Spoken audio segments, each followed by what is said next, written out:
My name is Cathy Starita. I am 64 years old. I have a spinal cord disease. I've got a spine that's been fused. I have suffered with a lot of pain in my hip and leg. They told me I needed to have a surgery done, and I came to see Dr. Spence instead to get cell generation done. I did that 3 months ago, and I followed that up with weekly realignments, and I cannot tell you how much better I feel. I started out in such pain. Now I can sleep at night. I can walk without any type of limp and constant pain.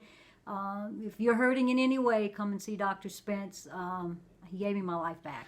And you talked about being in a lot of pain. Yes. Where was your pain? Was it all over? Was any specific area? My lower back and my right leg and hip. My hip is bone on bone.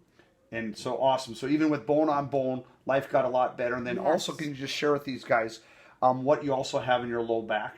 I have screws and plates from my spine being fused. So in spite of having metal screws and plates in her back and having bone-on-bone hips with the stem cells here at Joint Repair Clinic, she's just doing amazing. If I remember right, you said on a scale of 1 to 10, you were at a 0 when Yes. you came in, Yes. a 10 being good, and now you said you're probably at what number? I'm at least an 8. An 8. So what a Yes. blessing. So that's what stem cells can do Yes. for special people like Kat here in Montana. Thank you.